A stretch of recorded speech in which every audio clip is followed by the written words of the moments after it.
All right.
The meeting is open now, Mayor.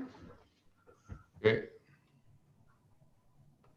I'm just waiting for our chairperson. Councilor Schwarzenberger. Councillor Mattis is the chair. Oh, Yeah. sorry. Councilor Mattis. The meeting is open now, Mayor.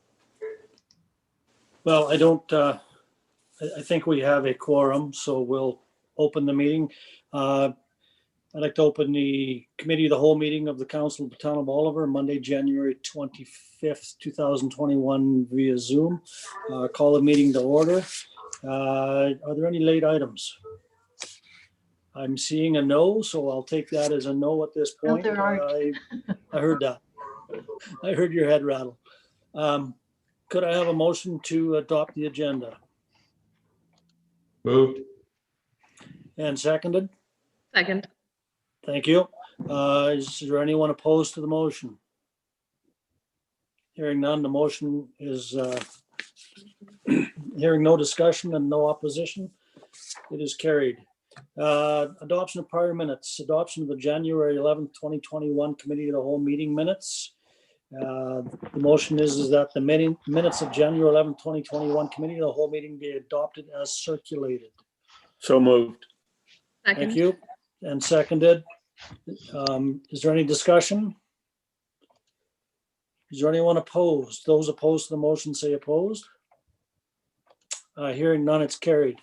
We will move right into delegations. I believe we have with us Tracy Hall, who is the Deputy Assessor for the Thompson Okanagan region of BC Assessment. And I will turn the floor over to her for her presentation. Great. Thank you very much, Mayor and Council, and thank you for inviting me to your meeting this evening. I guess, do you have my presentation? Does someone have it available to put up? Or great. Thanks very much. Okay, so I'm going to just spend a few minutes with you today explaining what BC Assessment is and how we do our work in conjunction with your municipality. I'll let you go to the next slide. So the topics I'll discuss are a little bit about BC Assessment, valuation, how we classify properties, some of the key dates in our work cycle, the relationship between assessments and taxes, and then I will give you an overview of what the assessment roll for the town of Oliver looks like for the 2021 assessment roll, and a little bit about the appeals process and some additional information on collaboration with us. So the next slide and then the next one. So we were established in 1974 and, under the Assessment Authority Act. And this is the result of a nonpartisan commission tasked with examining property assessment and taxation Prior to this, each municipality and regional district had their own taxation. And so there was a lot of different ways of doing things, and it was not very consistent. So that was one of the reasons that we came into being, and we are independent of the taxing authorities.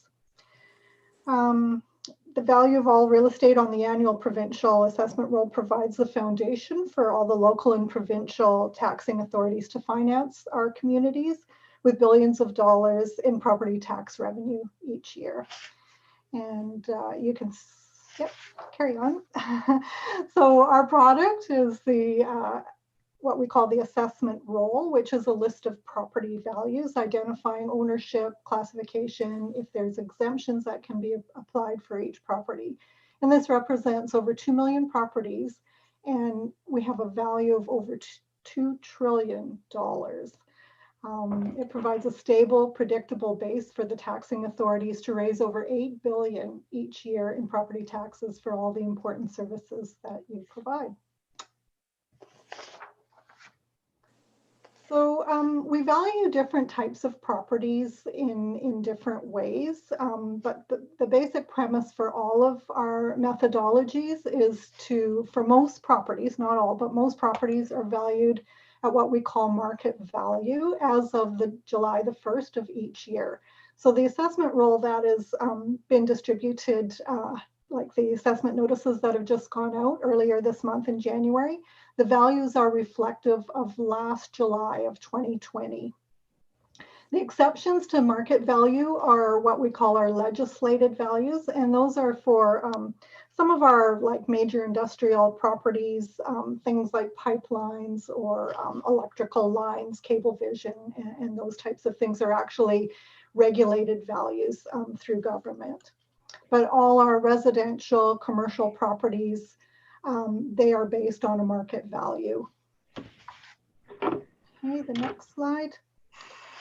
So there are various factors that can affect the market values.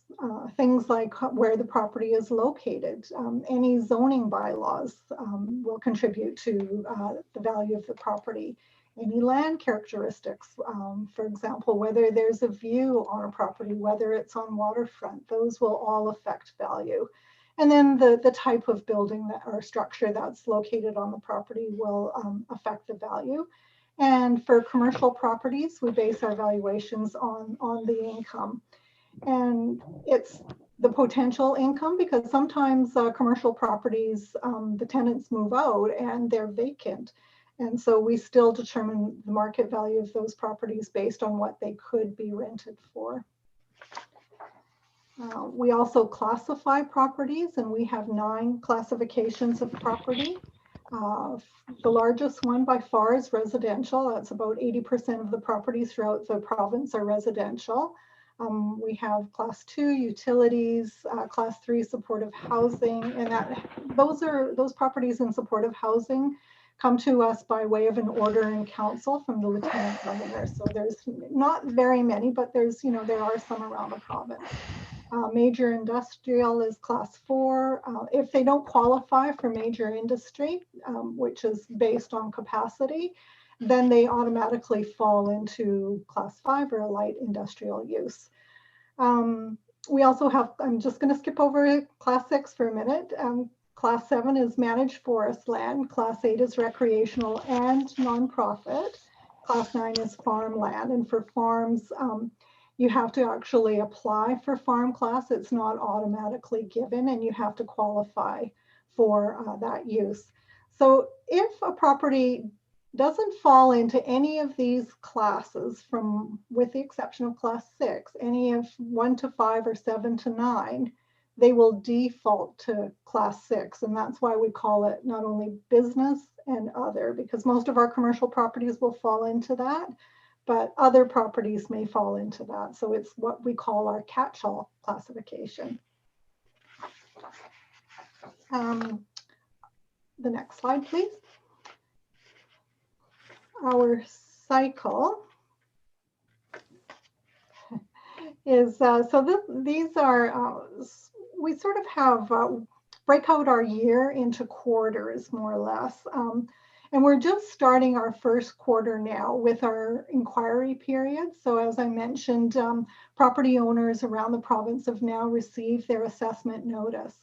And we invite people, not only the owners, anyone can inquire about any property throughout the province. And so we invite them to call into our office and speak to an appraiser if they have any questions about any assessment. Most people are calling in and asking about their own properties. The appeal deadline is January 31st. This year, because it falls on a Sunday, it's going to fall to February 1st. So if folks have looked at their assessment and they've gone onto our website and looked at their assessment and others, and they've spoken to an appraiser and they still aren't satisfied and they want to appeal their property, they have until February 1st this year to launch an appeal. And it has to be in writing. They can do it online and send it to our office, but they can still do it, the old-fashioned way as well, with a letter to our office, or they can fax it to our office as well. Our offices are closed to the public because of COVID, so we are encouraging people to go online if they do want to appeal. Once we finish the inquiry, then we move into our hearings, and the hearings are scheduled between February 1st and actually March 15th, and we usually wrap them up by mid-March.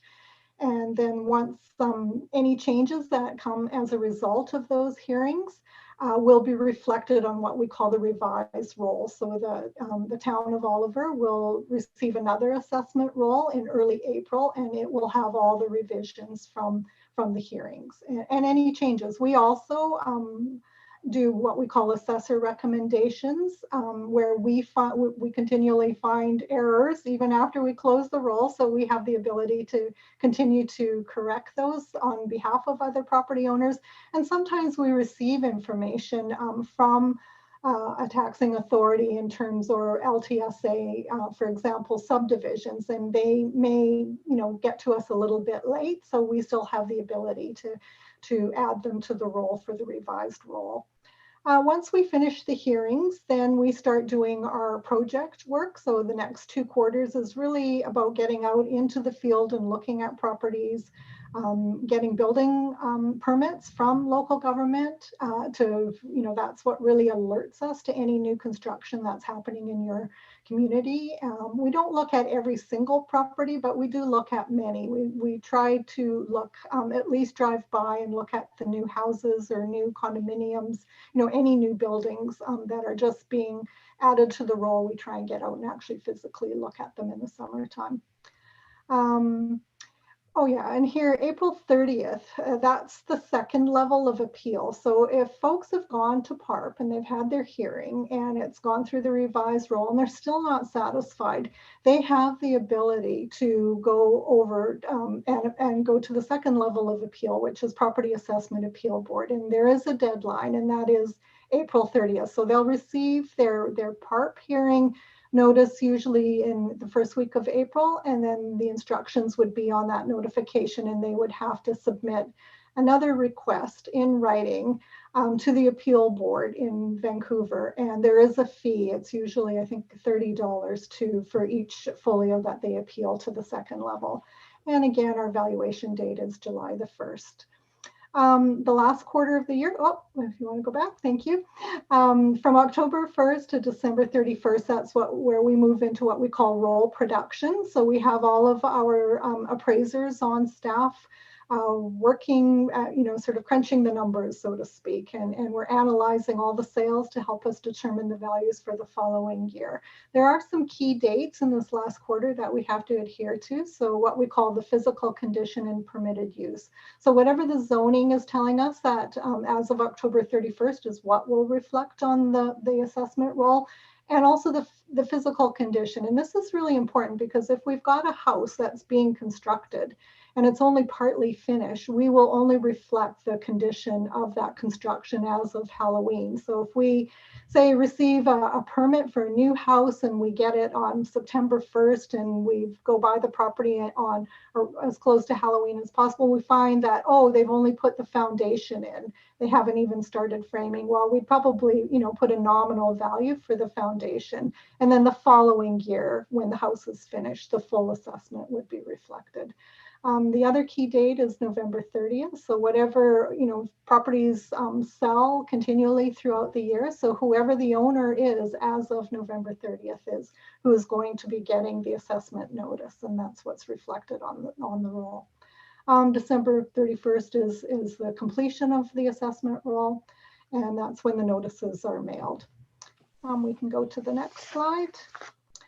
We do have this relationship. As I had mentioned, we are independent of local government and all taxing authorities, but we do have a very close relationship. So once we determine and send you the roll, especially the revised roll, because I know you're continuing to refine your budgets, then you'll take that information and you'll determine what your property tax rates are. And then, of course, that results in what each owner is going to ultimately pay in their property taxes. And most people receive their tax bills in, May, and they have to be paid by early July. So that's a very close relationship that we do have with all local government. The next slide. So we get a lot of questions, especially at this time of year. What if my assessment has gone up 20%? I can't afford my taxes to go up. Well, it's highly unlikely that somebody's taxes would go up correlating with how their assessment has gone up. And this is what we explain to property owners when they call in, that what they need to determine is, where are they in the big picture? Did their neighbors go up about the same as them? Or did their assessment, was it slightly less than their neighbors, or was it higher? Hopefully it will be similar. So if that's the case, their taxes aren't likely to change very much. If it was lower, they may not see any change in their taxes. However, if it's higher than the average, they most likely will see a tax increase.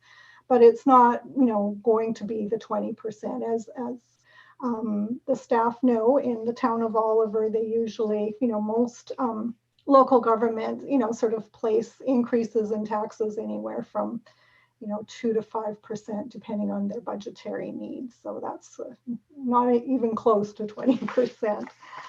Now I'm going to talk a little bit about your role of what actually happened in Oliver. So the next slide. So this is what's happened around the province, and this is everything, all properties. So we have over 2 million properties. We didn't have a extremely robust year this year. It's been interesting with COVID. The residential market kind of it came to a standstill through sort of March and April, and then it rebounded and it came back very, very strong for the remainder of the year. So we did see quite a few increases on the residential side. However, the commercial side, we never really saw any rebound there. In fact, many of the commercial properties are still struggling as a result of COVID, especially in sectors like hotels and motels. They've really had a difficult year this year. And so many of those properties have actually decreased in value. Retail, we're not seeing, huge changes there either, because many of them are also struggling. And we haven't had a lot of sales transaction in any of those property types. The only sort of sector and somewhat in commercial type properties, apartment buildings are still very strong, multifamily type investments. Those are still doing quite well. But overall, our role for all the roles together for the province did go up a little bit, just under 4% for our total value of over 2 trillion. Our non-market change. So what this is all value that's added to all the roles as a result of any new construction or new subdivisions coming on stream, sort of bylaw changes for zoning. It actually decreased around the province. So, we didn't see those. Typically, we see increases from year to year, but we didn't see that this year. So for Oliver, the next slide. What happened there is the number of properties is 2,659. Well, we didn't add any new properties this year. They stayed exactly the same. But your role did increase somewhat, about 5% overall, for a value of about 1.1 billion.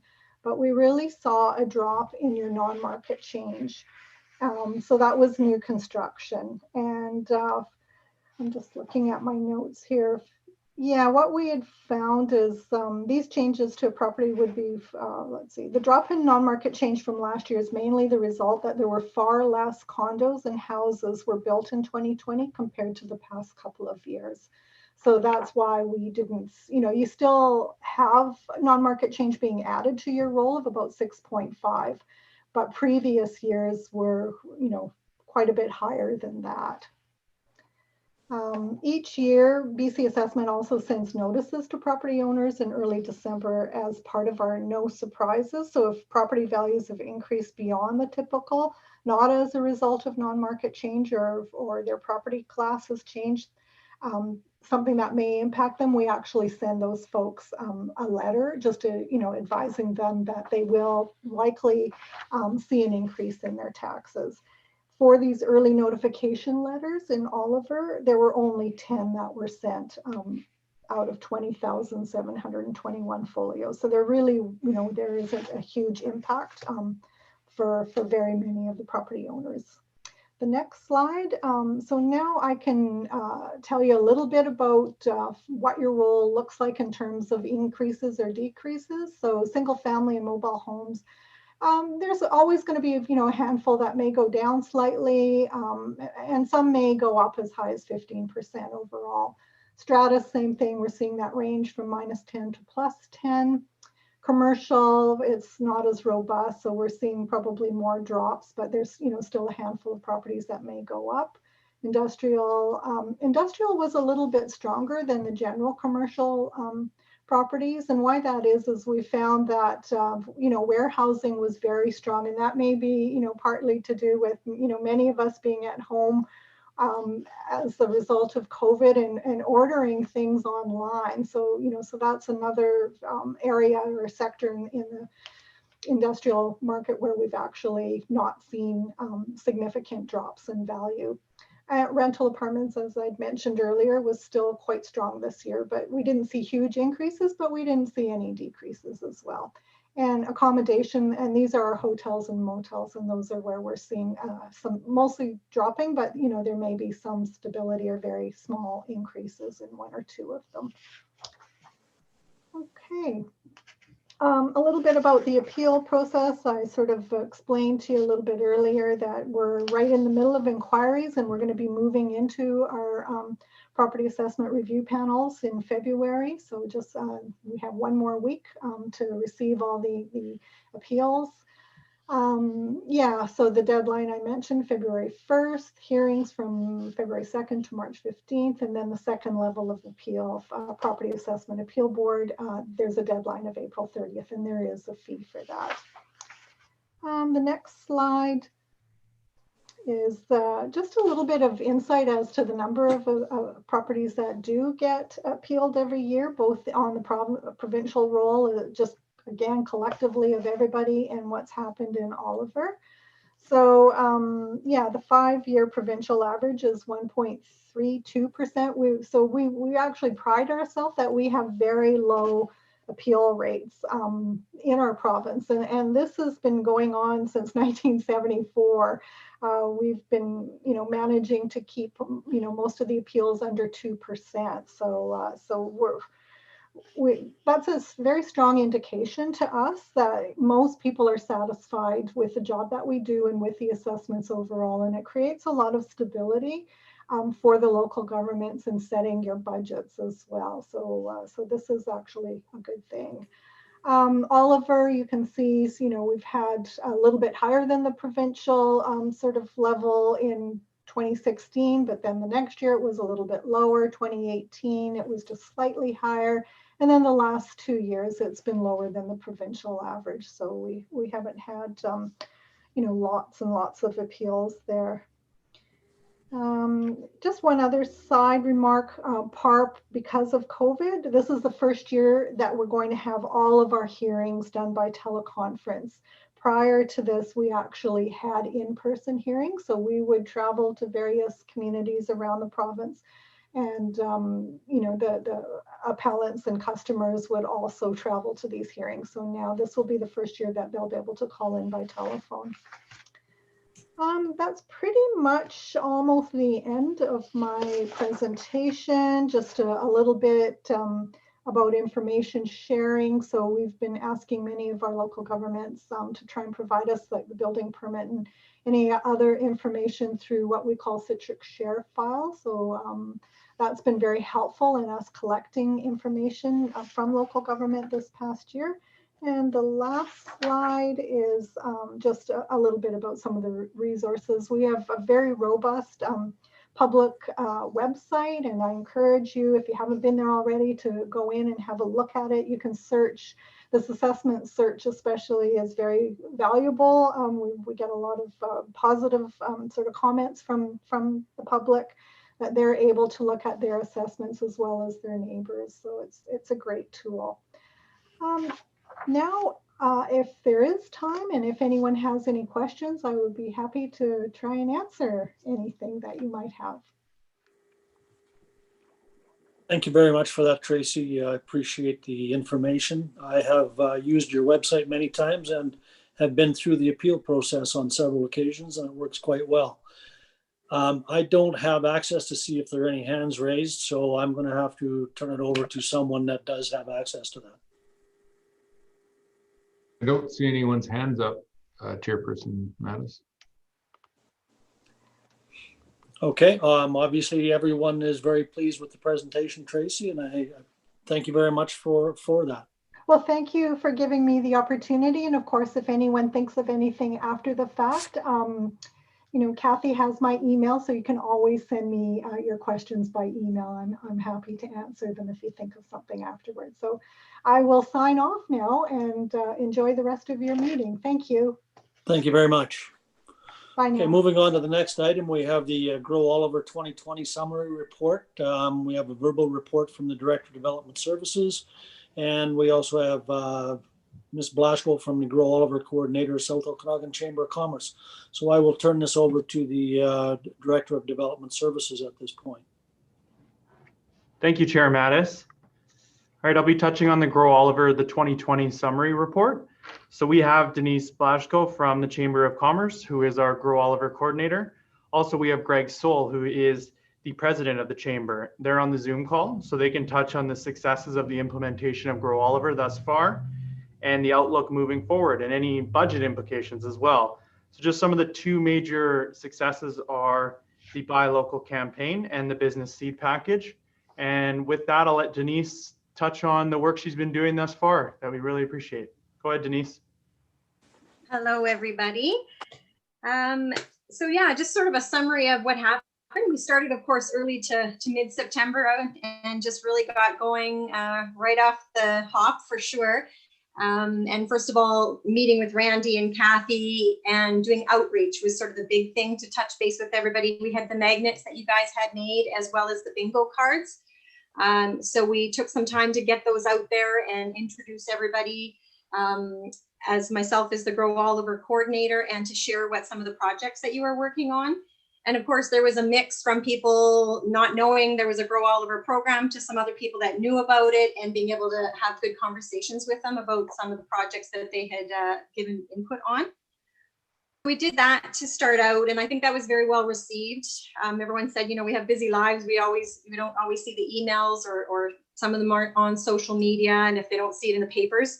So it was good to connect and let people know about that. The ones that were there, of course, COVID, summer closed, have appointments only and that type of thing. But because we were close to the holidays and Buy Local programs, and of course, businesses struggling, we quickly went into the Buy Local campaign. And so that sort of entailed doing some research around the province, what smaller communities have done and are doing for their support local, for their communities and their towns. So did outreach with the Buy Local program, of course, the Greater BC one, Support Local, which was started from Think Local first from the Victoria Business Association out there, and they had lots of great input.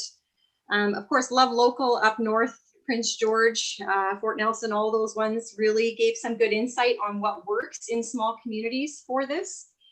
And so after all of that and conversations with Kathy and Randy, we kind of narrowed it down to picking Support Local as being that best way to get people online, the small businesses in the Oliver community that maybe don't have the capacity to do that, right? Online and Shopify accounts and all of that type of thing. So we were able to get, I believe we had 16 after we did sort of those first rounds of promotions, and we got businesses up on there to be listing their business with gift certificates for the holidays.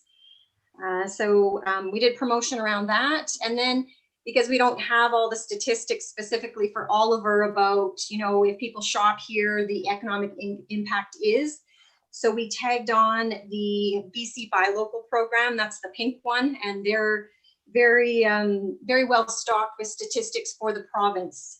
And they are breaking it down into regions, but we used their fantastic resources for statistics and economic impact. And so in combination, those two were happening while everyone was in the shopping flurry and frenzy of, you know, the big campaigns in the States and the Amazons and all of that. So we were happy to get that one done and in place, as opposed to starting up Oliver's own Oliver Bucks program or anything like that, which sometimes a lot of small towns will do.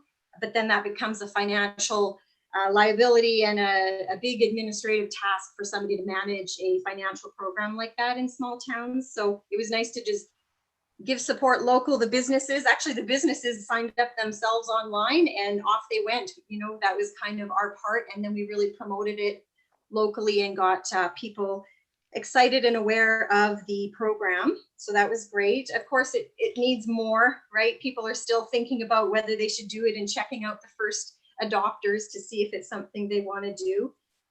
And then the other one we moved into, of course, was the business seed package online. So working with your staff there at Town of Oliver, we got together a lot of resources. As you know, there's so many fantastic resources, but just getting them into one place, you know, everything from community futures, free training with Small Business BC, all the way to funding for Indigenous companies and businesses, right? So we tried to really get a broad spectrum, women's enterprise, and linking over to their key documents. Like, do you need to write a business plan? This is a great places to go. And then we would list all them, both on the website, Town of Oliver. There's a Grow Oliver business resource page dedicated to all of that. And then we did have some requests for sort of an easy printable document for people that might want to take away or who just maybe aren't computer savvy. And then we simplified that list with just phone numbers and names of these organizations. So that's, you know, first step of a project there, and we'll get some resources, or anybody has any updates to it. It's obviously a moving, both of those are a moving document. Any questions on those sort of three main parts that we worked on in our 3.5 months? No? Okay. I can't see if anyone has their hand up, so if you do, jump in. There's nobody has their hand up, Chairperson Mattis. Thank you. So apparently there are no questions at this point, Denise. Okay. I know that Randy had just sort of, you know, asked me to report on that, and then maybe just share some thoughts about moving forward. I don't know if you wanted me to do that. Yeah, no, that would be great, Denise. Thank you. We want Okay. to talk about moving forward and what you envision for this 2021. Sure. Yeah, so definitely those two projects are really great. I was able to talk to a few businesses to find out what they needed to be helpful to start a business in Oliver. So that whole outreach part of it seemed to be the really big piece. The businesses really appreciated and felt heard for you know, someone from the town and the chamber to be going out and talking with them.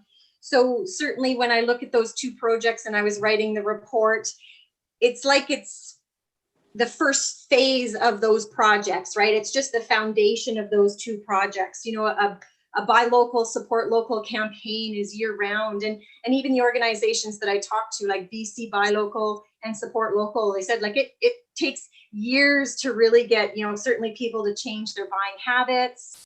And also for awareness, right? You know, I was only able to get out with the 6 hours a week to see businesses and talk to them maybe once and twice, right? So to keep that program going and to make sure it's a success, it's somehow, I think it's got to be weaved in to the day-to-day language from the town and of course the coordinator. So that was sort of a big thing that was very apparent that was just scratching the surface of getting that program started, right? So certainly working on that moving forward, I think would be a great thing. And then same thing with those business resources and the business retention, you know, being able to go see those businesses and talk to them as they're struggling so that we can provide them with the resources, share the links with them. So you just don't find out they're closing, right? And nobody was able to help them and maybe give them the right resource to keep them going. So I think for business retention, the business seed package is fantastic. But I'm still amazed how sometimes we have to lead them to that place or help them feel comfortable with using those resources. So, you know, certainly moving forward, and, you know, Greg can hop in as well at any time, but just, you know, the chamber, it's a perfect fit to continue doing those types of things. And just a bit of a note too, you know, some of the social media and the marketing and promotion, that took 6 hours, like right off the get-go in that week, right? Just to get all your posts going and all of that. So certainly for me, the 6 hours was a pretty tight stretch to get the tasks done that we had. But thankfully, we were able to work together pretty good, I think, and get them done in time. So that was great. The other ones that came up was just the Oliver relocation guide that had been done a couple of years back or a few years back. People had asked for that. Where is that? And again, as we were putting together the business resource guide on the website, we still do need that glossy, really nice piece to attract people for relocation to Oliver. So I think rather than, you know, recreating that whole thing, it would just be taking that document and uploading it and having it as a major part of your resource. You know, even now the chamber is getting calls about people in bigger cities wanting to come to our area. And again, seed planting, you know, what's missing? What are the gaps? What do you see happening in the next couple of years? But they want to see the schools, right? What churches we have here and everything like that. So that relocation guide, I think, would be good to bring to the top of the priority list to work on. And again, I think the communication piece was big. That was what I mainly heard from the businesses, is that they don't always know what's going on with the town. And certainly the Grow Oliver project, and I know you guys had meetings and everything like that, but it seemed that people were interested in, was there a newsletter sign up that they could perhaps get updates on the projects on what was going on. So just a few things on thoughts and our thoughts as the chamber moving forward. Maybe if it's all right with Mayor and Council, maybe I can just add a few words to Denise's report here. I am the chair of the South Okanagan Chamber of Commerce. Has been in the role for about probably about 2 years now. And just to give you an update on the chamber itself, you know, we're certainly in a rebuilding phase right now. And we've got a great set of directors. We've got a fantastic executive director, as you can tell from Denise and the report that she's provided to you. I'm confident you can see the value that she's been able to add to the Grow Oliver and moving that forward over the last couple of months. I can attest that the time and energy and the value that you got was far more than that was provided in the 6 hours a week. We see that in the chamber as well. We've got a great person in that role, and the value that she's bringing to both you and us is tremendous. I want to take one step back maybe a little bit and just commend you for your future vision towards this Grow Oliver program. I know it's been in the works for a while, and there's been quite a commitment to both time and energy and resources to it. And you know, certainly the collaborative outlook that you have with us in terms of the chamber is well appreciated. I think there's definitely some synergies between what you're trying to do and what we're trying to do, and being able to collaborate just helps both of both the town and our organization. You know, we're certainly open to, you know, the first couple of months here was, let's show you, the town, what the chamber can bring to bear. And I trust what you see is valuable to you. And of course, when you start building things, it then turns into the maintenance side of things. And I would say there's still building to be done, but certainly maintenance and socializing, communicating what's been done and what is planning to be done. You know, I even look towards just a walk through the town, doing a discussion with the businesses. It was 24 hours spent there. That's a whole month's worth of time just spending with the businesses, let alone doing the reports, communication beforehand, communication afterwards. So we're really excited about the possibilities of the future in terms of a collaboration between the chamber and the town of Oliver, and even more excited about what the end results of the Grow Oliver initiative could be. So appreciate the opportunity to come and speak and share what's been, and look forward to future what could be. Thank you very much for that.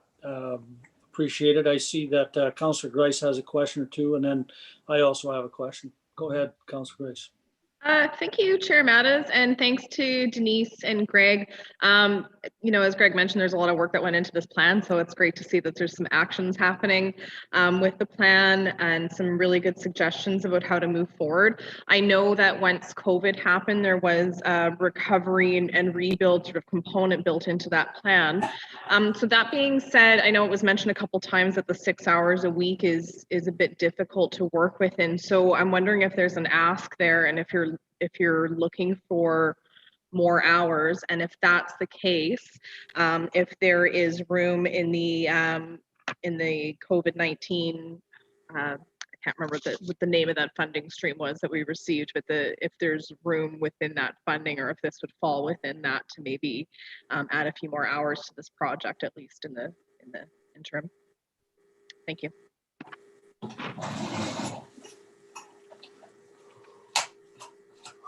I believe there is. I can't speak to the COVID funding, but perhaps from a chamber perspective, I think that's maybe what I'm hearing was the question: is there an appetite for the chamber to engage in this in the future? And I would say absolutely. We have done a bit of a brainstorming on this, and I've shared some of this with Randy. I guess a lot of it would be towards, when we look at the Grow Oliver plan, you know, if you're looking at the business retention and expansion, sort of that seed package, you know, we'd hate to build it and then have it die. To your point, you know, actioning things are very important. So it's that support, it's the support local programs, marketing and promotion of the program itself, you know, annual business walks, so the surveys that go all with it. So it's all that maintenance, communication, collaborative kind of pieces that we see that we could really fit, you know, so almost like a retainer piece in a certain number of hours per week that would allow us to accomplish that and give you results. And then looking towards some of the other pieces being perhaps one-off or ad hoc contracts, and those would be like the co-working hot desk feasibility studies, and looking towards that CIC program. So I'm not sure if that answers it. Yeah, thanks, Greg. And I think maybe the question was more posed to Denise, perhaps, if you do feel that for now, anyways, if you need more hours just to really get the ball rolling on the project here, or if you think moving forward you can still work within the 24 hours a month. Yeah, and I think you know, I'm pretty good at my time tracking with everything, so it was quite evident throughout the months that it was definitely, you know, it could be 8 to 10 hours, and you know, like Greg mentioned, you know, sometimes those, depending on the project, I'm done the first 2 weeks of the month, I'm done the hours, right? So then I'm you know, going into chamber hours and my hours to finish what we need to do to keep things going that month. So on the bigger projects, I think it's a little bit hard to say like 6 to 8 hours, right? Because each week you don't always do that. It might be one week you just have to get your meetings lined up and your meetings done, and it's not just 2 hours a day. So certainly I was, you know, talking with Randy, it's kind of overall in the month, you know, 24 hours it never was enough. So it was more looking at, could 8 or 10 hours be done with that maintenance piece, right? Those ongoing tasks that are always kind of there. And I think that in itself is kind of more to the 8 to 10 hours to be able to get them done and do a good job, right? And not just always racing and chasing and being behind, you know, certainly moving forward. That was my thought. We're a little bit more of those hours. And again, that doesn't necessarily incur those bigger projects like the CIC or that hot desk feasibility. If I'm correct, you know, with your crew there, to me, the hot desk feasibility study, that's almost like it'll take 2 months, and we dedicate our time to doing that to get a report or a proposal back, right, with the research and the data that we found out. So I don't really think of those as fitting into those 8 hours unless you put all of those ongoing tasks aside, right?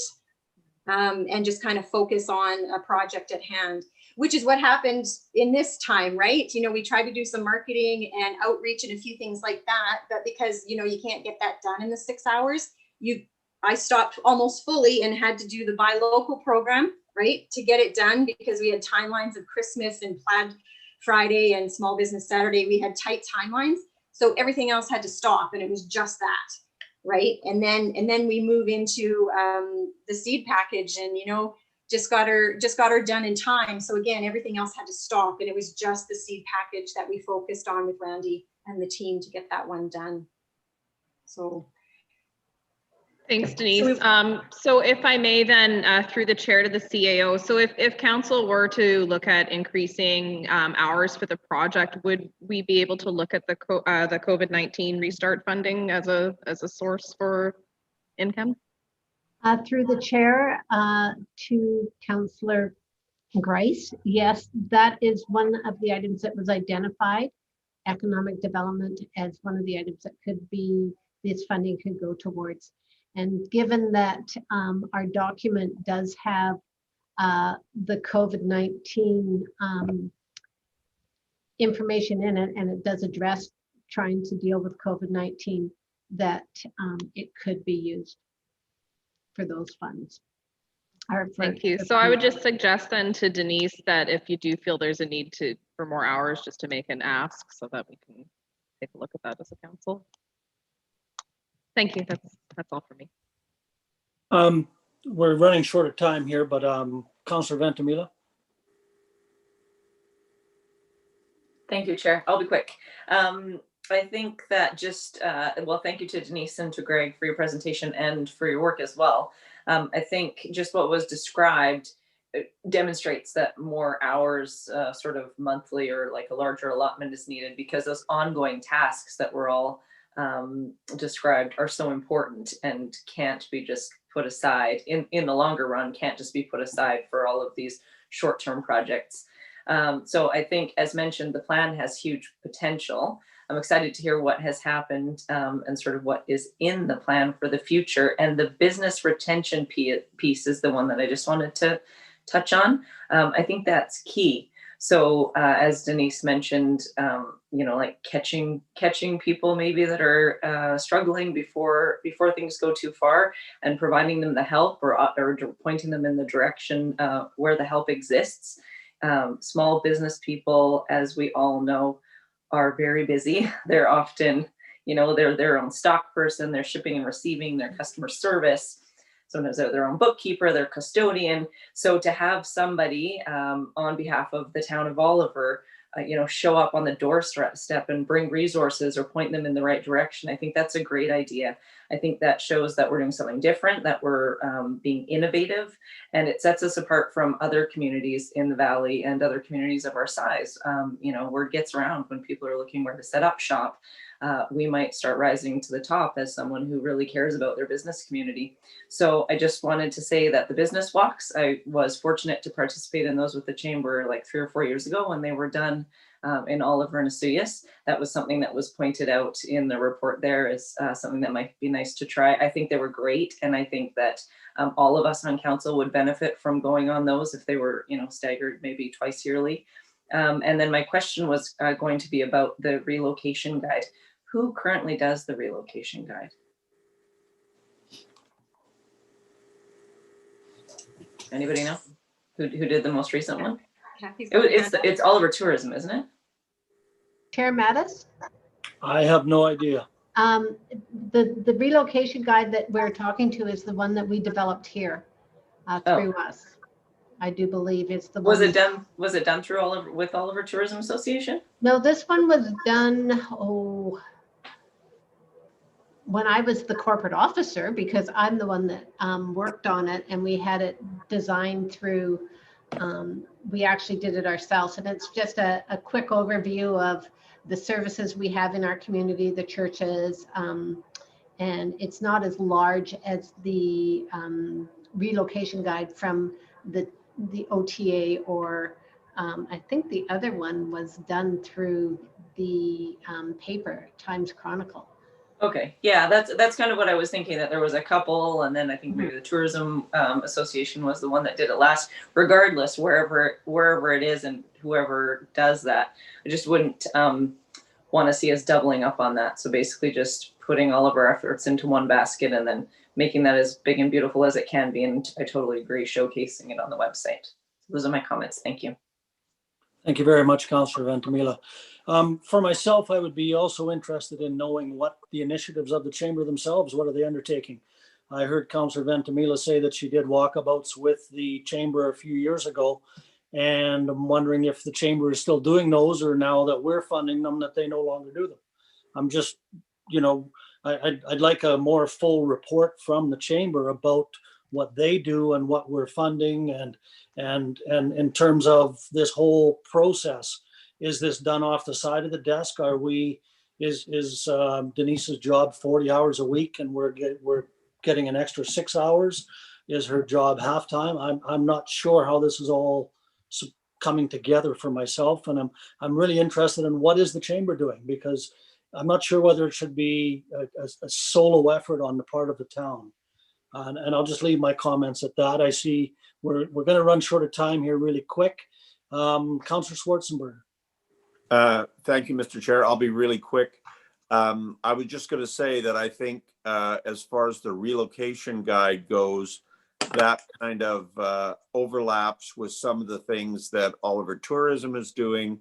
And I think that if Grow Oliver is going to go in that area, I believe that they should work with the Oliver Tourism Association to collaborate, so people aren't doing other people's work in that regard. Thank you. Thank you very much, Councillor Schwarzenberg. Yeah, I think we need some clarification on what we're actually going to get for our dollars here before we move forward. I think there is an ask in the budget discussions tomorrow, but because we are short of time, I'm going to cut it off at this point. And thank you, Denise, and I think it's Greg, for your information. And I would ask for a motion from council that the Grow Oliver Coordinator Summary Report dated January 18th be received for information. So moved. Receipt. Second. Moved and seconded. Is there any further discussion? Hearing none, I'll call the vote. Is there those opposed to the motion, say opposed? Hearing none, it is carried. Okay. Thank you very much. We'll move on to the next item, which is Silga call for resolutions. But before we do that, I'm going to ask for, because we are going to run out of time, for a motion from the floor to move items E3, E4, and E5 to the main meeting. So this will be our final item on this agenda, and the rest of the agenda items will be moved to our main council meeting at 6 o'clock. Could I have a motion to that effect? Moved. Thank you, Mayor Second. Johansson. And seconded. Is there any discussion? Hearing none, I'll call the vote. Those opposed to the motion say opposed. Hearing none, that is carried. So we will move on to our final item before public question period, which is the Silga call for resolutions. I will refer this to the CAO.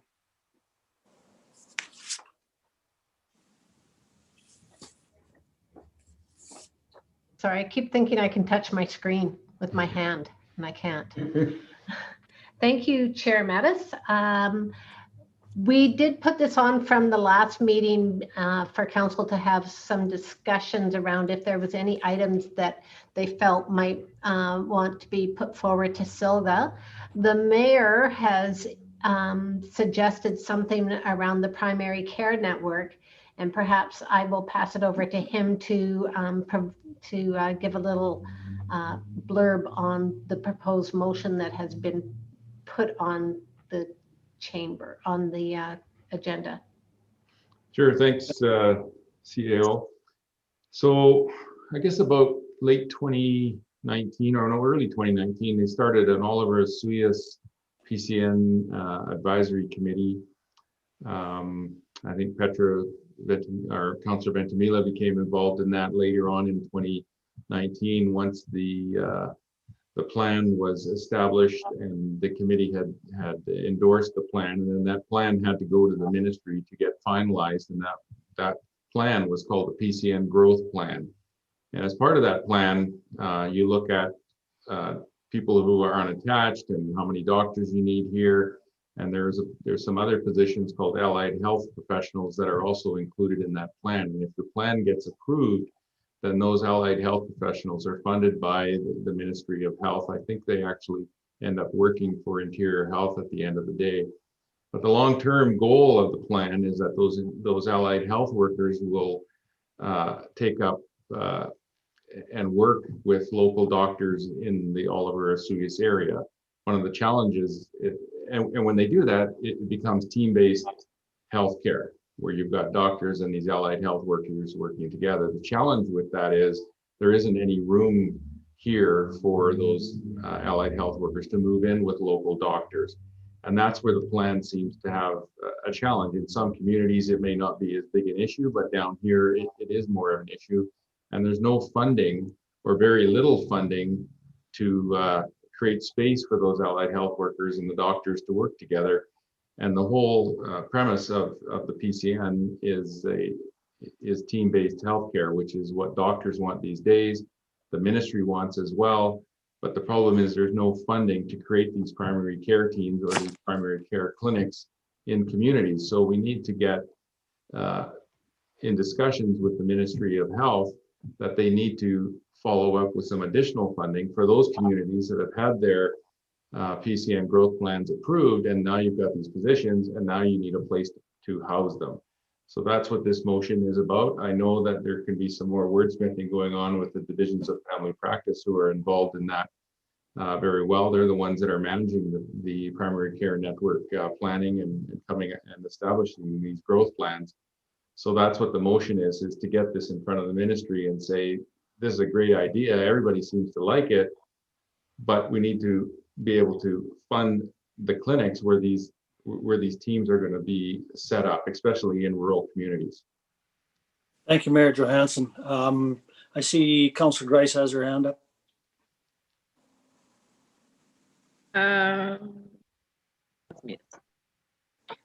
Thanks, Chair Mattis. Actually, I had that up because I had a resolution suggestion as well. I just left it up from earlier. So okay. I'm not sure what the procedure here is whether this is a motion that we need to pass first, or whether the motion would be more a case of to pass this on to Silga for their resolutions. To the chair, you would probably put a motion that council put forward a motion to Silga. Okay.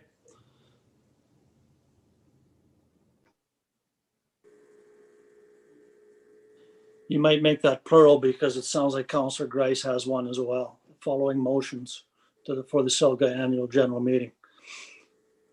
this being number one, and then I'll hand it over to Councillor Grice to cover off number two. Again, very quickly, please. Thank you, Chair Mazzy. I'll try to be brief. So this stemmed from a conversation with a local landlord regarding the Rental Tenancy Act and the fact that the protections, that pendulum seems to have swung sort of too far towards protections for tenants and away from protections for landlords. So when I looked at the evictions process myself, it does, on paper look like it's quite streamlined and easy to get from A to B to C. However, there are still stories out in the media of landlords stuck with nightmare tenants, and they haven't paid their rent for so long, but they can't evict them. And so the concern around that was creating a lack of family style homes for rentals. So there's maybe lots of condos and those types of rentals available, but not actually single family homes or duplexes or somewhere that will better accommodate children, pets, and those sorts of accommodations. So the idea behind the motion would be to ask for increased protections for landlords, or to help improve the eviction process should they be stuck with quote unquote nightmare tenants. Thank you very much, Councillor Grice. I think that's a great idea. Councillor Schwarzenberger. Thank you, Mr. Chair. Mine is regarding long-term care housing. I believe that the situation at McKinney and some of the really difficult situations in Quebec in the early part of the pandemic were due to long care housing, where they have 3 and 4 residents to a room, and when one gets COVID, they can't isolate them. So I would like to put forward that council suggests to the Ministry of Health that they put a moratorium on multi-resident long-term care facilities as far as building no more, and that they also look at phasing out the current ones as new single room long-term care units become available. Thank you, Councillor Schwarzenberger. I'm not sure what the time frame is on these resolutions to go to SILGA, whether these require more discussion, or if council is happy with what's on the screen in terms of a motion. Maybe we could also have the people that have put forward these motions. The first one is already done, but in terms of number 2 and number 3, if we could actually have the councillors draft something or work with staff to draft something and then copy the rest of us in on it before we move forward. Yeah, I'm happy to do that. Okay. We have a motion on the floor that council puts forward, motions to SILGA annual general meeting, and so on and so forth. I'm not going to read it all because we're out of time. I'll move it. So moved I'll second. and seconded. Is there no further discussion at this time? Hearing none, I'll call the question. Is there anyone opposed? Please say opposed. Hearing none, the motion carries. Moving to public question period. I don't think there is any public present. I can't tell, No, but I there don't isn't. see any hands up. And seeing no hands up, I will assume there are no questions from the public, and I would take a motion to adjourn, and we can move directly to the next meeting. So moved. Moved. Second. Move. Okay, all those, is anyone opposed? Hearing none opposed, the motion is carried. We're adjourned. Thank you very much, and sorry for rushing everyone.